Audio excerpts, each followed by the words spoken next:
Chapter 34. For some days after that evening, Mr. Heathcliff shunned meeting us at meals. Yet he would not consent formally to exclude Hareton and Cathy.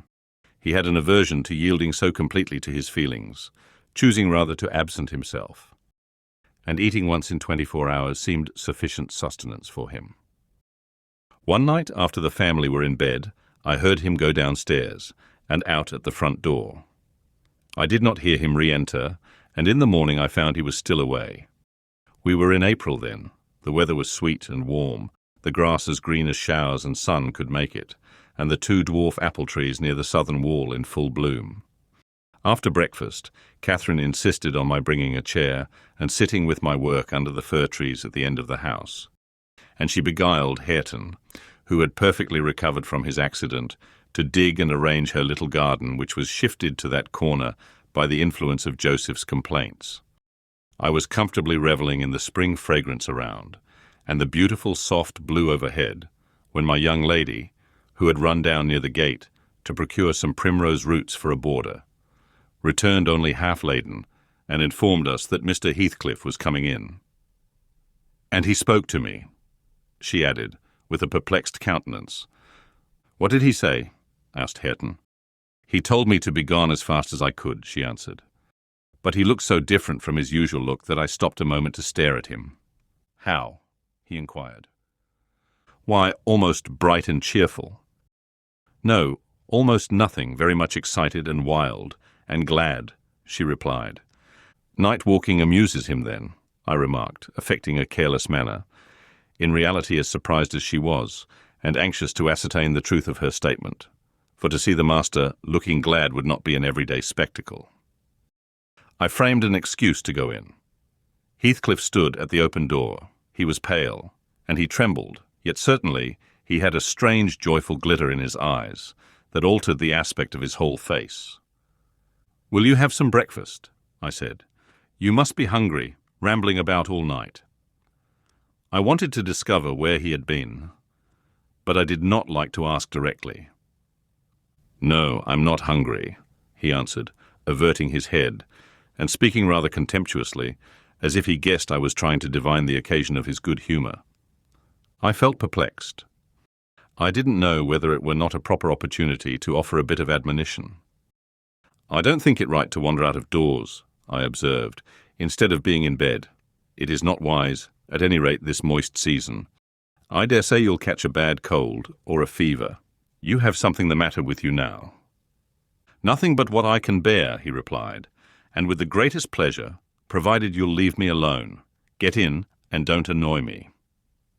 I obeyed, and in passing, I noticed he breathed as fast as a cat. Yes, I reflected to myself, we shall have a fit of illness. I cannot conceive what he has been doing.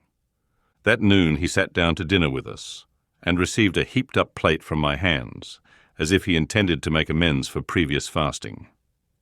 "I've neither cold nor fever, Nelly," he remarked, in allusion to my morning's speech, "and I'm ready to do justice to the food you give me."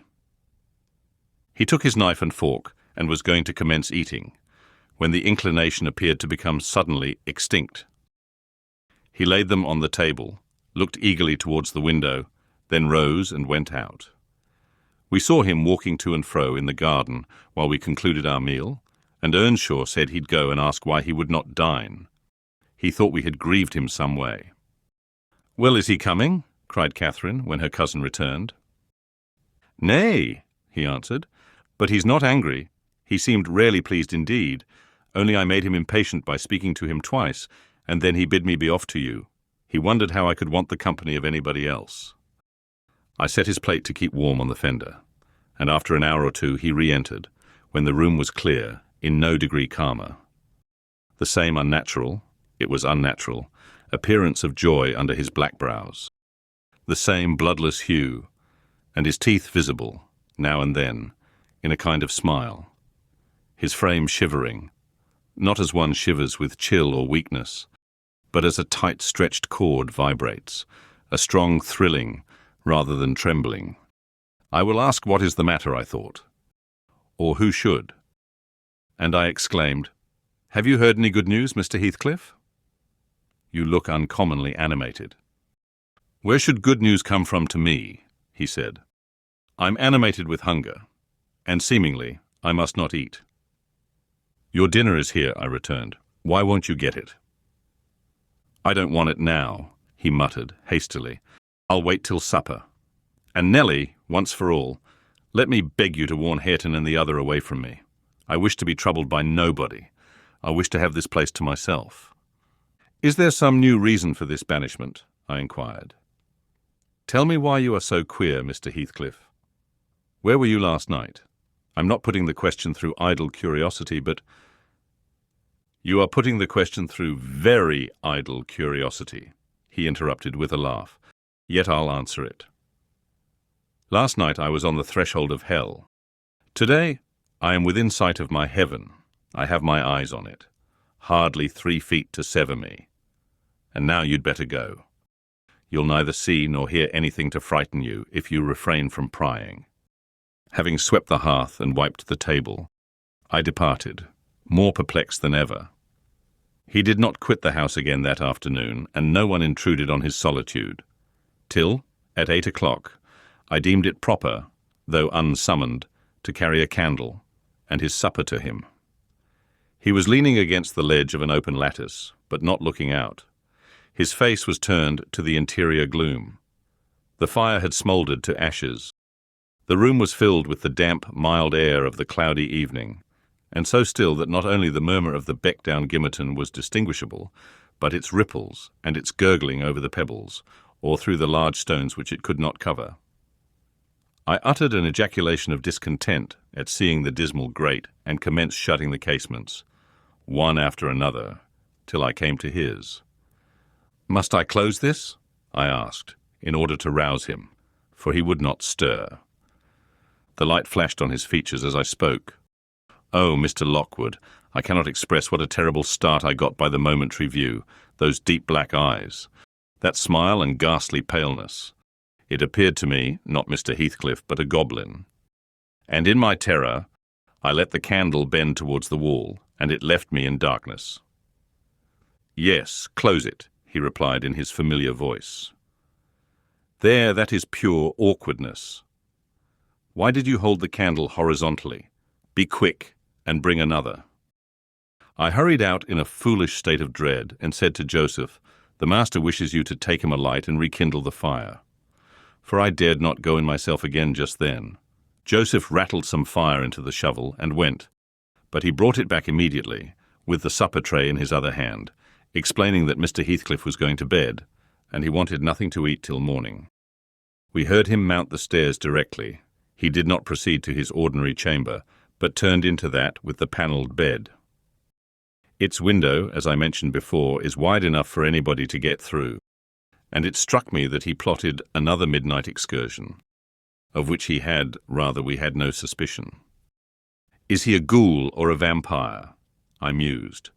I had read of such hideous incarnate demons, and then I set myself to reflect how I had tended him in infancy and watched him grow to youth, and followed him almost through his whole course. And what absurd nonsense it was to yield to that sense of horror. But where did he come from, the little dark thing, harboured by a good man to his bane, muttered superstition, as I dozed into unconsciousness.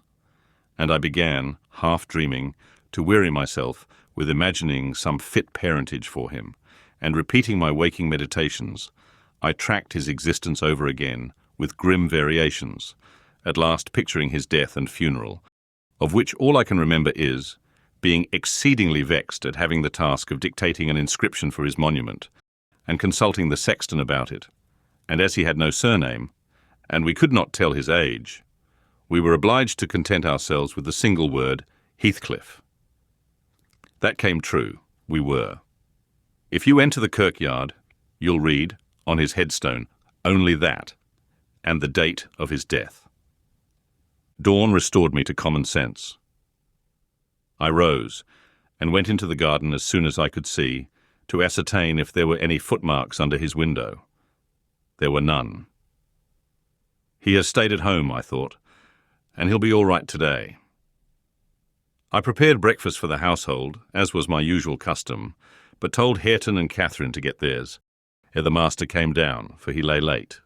They preferred taking it out of doors under the trees, and I set a little table to accommodate them. On my re-entrance, I found Mr. Heathcliff below. He and Joseph were conversing about some farming business.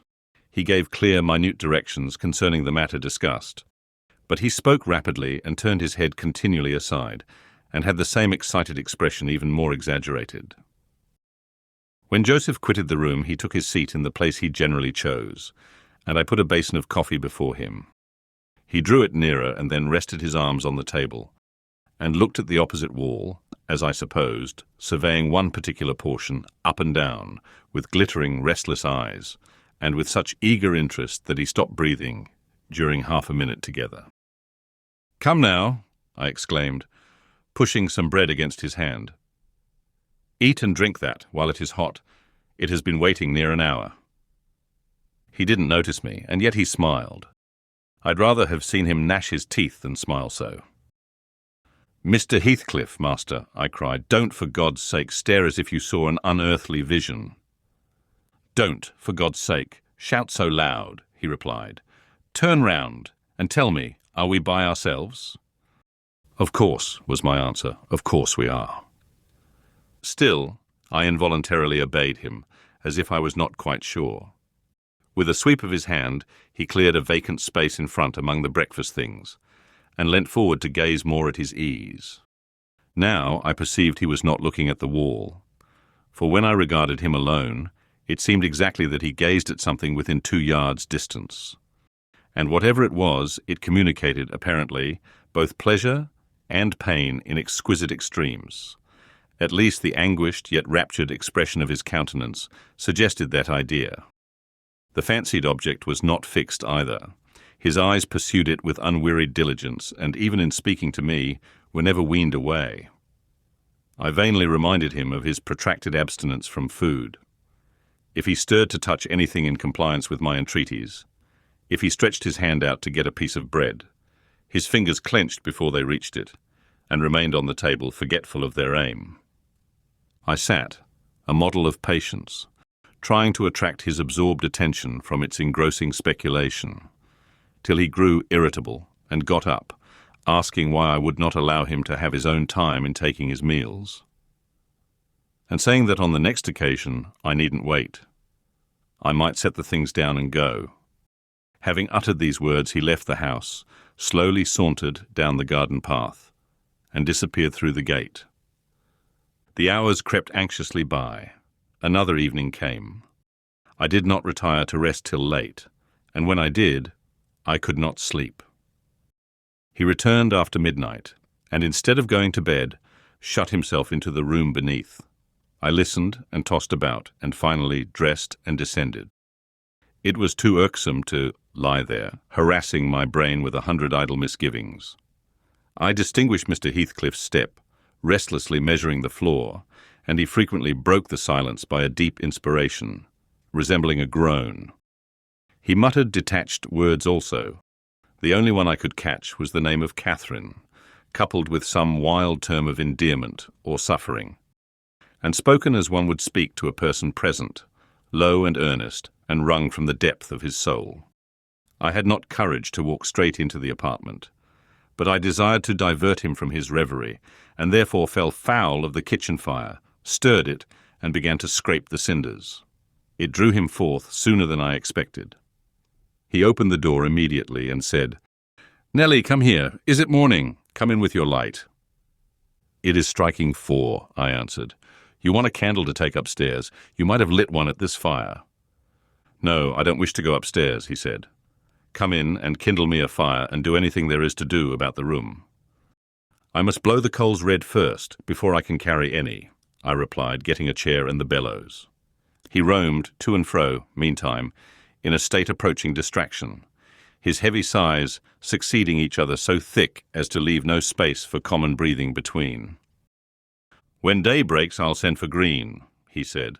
"I wish to make some legal inquiries of him while I can bestow a thought on those matters, and while I can act calmly. I have not written my will yet, and how to leave my property I cannot determine. I wish I could annihilate it from the face of the earth." "I would not talk so, Mr. Heathcliff," I interposed. "Let your will be a while. You'll be spared to repent of your many injustices yet. I never expected that your nerves would be disordered. They are at present marvellously so, however, and almost entirely through your own fault. The way you've passed these 3 last days might knock up a Titan. Do take some food and some repose.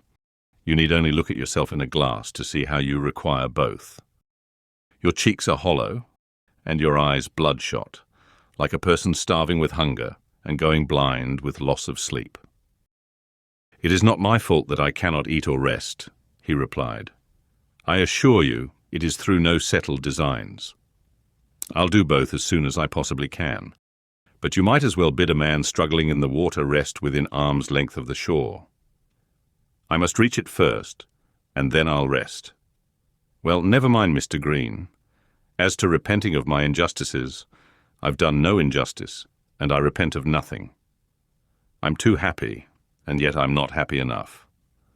My soul's bliss kills my body, but does not satisfy itself." "Happy, master!" I cried. "Strange happiness! If you would hear me without being angry, I might offer some advice that would make you happier." "What is that?" he asked. "Give it." "You are aware, Mr. Heathcliff," I said, "that from the time you were 13 years old you have lived a selfish, unchristian life, and probably hardly had a Bible in your hands during all that period. You must have forgotten the contents of the book, and you may not have space to search it now. Could it be hurtful to send for someone, some minister of any denomination, it does not matter which, to explain it, and show you how very far you have erred from its precepts, and how unfit you will be for its heaven, unless a change takes place before you die?" "I'm rather obliged than angry, Nelly," he said, "for you remind me of the manner in which I desire to be buried. It is to be carried to the churchyard in the evening. You and Hareton may, if you please, accompany me, and mind, particularly, to notice that the sexton obeys my directions concerning the 2 coffins. No minister need come, nor need anything be said over me. I tell you I have nearly attained my heaven, and that of others is altogether unvalued and uncoveted by me. And supposing you persevered in your obstinate fast, and died by that means, and they refused to bury you in the precincts of the kirk," I said, shocked at his godless indifference, "how would you like it?" "They won't do that," he replied. "If they did, you must have me removed secretly, and if you neglect it, you shall prove practically that the dead are not annihilated." As soon as he heard the other members of the family stirring, he retired to his den, and I breathed freer. But in the afternoon, while Joseph and Hareton were at their work, he came into the kitchen again, and with a wild look bid me come and sit in the house. He wanted somebody with him. I declined, telling him plainly that his strange talk and manner frightened me, and I had neither the nerve nor the will to be his companion alone. "I believe you think me a fiend," he said, with his dismal laugh. "Something too horrible to live under a decent roof." Then turning to Catherine, who was there, and who drew behind me at his approach, he added half sneeringly, "Will you come, Chuck? I'll not hurt you. No, to you I've made myself worse than the devil. Well, there is one who won't shrink from my company. By God! She's relentless. Oh, damn it! It's unutterably too much for flesh and blood to bear, even mine." He solicited the society of no one more. At dusk he went into his chamber. Through the whole night, and far into the morning, we heard him groaning and murmuring to himself. Hareton was anxious to enter, but I bid him fetch Mr. Kenneth, and he should go in and see him. When he came, and I requested admittance, and tried to open the door, I found it locked, and Heathcliff bid us be damned. He was better, and would be left alone, so the doctor went away. The following evening was very wet. Indeed, it poured down till day-dawn, and as I took my morning walk round the house, I observed the master's window swinging open, and the rain driving straight in. He cannot be in bed, I thought. Those showers would drench him through. He must either be up or out. But I'll make no more ado, I'll go boldly and look. Having succeeded in obtaining entrance with another key, I ran to unclose the panels, for the chamber was vacant. Quickly pushing them aside, I peeped in. Mr. Heathcliff was there, laid on his back. His eyes met mine, so keen and fierce I started, and then he seemed to smile. I could not think him dead, but his face and throat were washed with rain. The bedclothes dripped, and he was perfectly still. The lattice, flapping to and fro, had grazed one hand that rested on the sill. No blood trickled from the broken skin, and when I put my fingers to it, I could doubt no more. He was dead and stark. I hasped the window. I combed his black long hair from his forehead. I tried to close his eyes, to extinguish, if possible, that frightful, lifelike gaze of exultation before anyone else beheld it. They would not shut. They seemed to sneer at my attempts, and his parted lips and sharp white teeth sneered too. Taken with another fit of cowardice, I cried out for Joseph. Joseph shuffled up and made a noise, but resolutely refused to meddle with him. "The divil's harried off his soul," he cried, "and he may have his carcass into the bargain for aught I care. Ech, what a wicked un he looks, gurning at death." And the old sinner grinned in mockery. I thought he intended to cut a caper round the bed. But suddenly composing himself, he fell on his knees and raised his hands, and returned thanks that the lawful master and the ancient stock were restored to their rights. I felt stunned by the awful event, and my memory unavoidably recurred to former times with a sort of oppressive sadness. But poor Hareton, the most wronged, was the only one who really suffered much.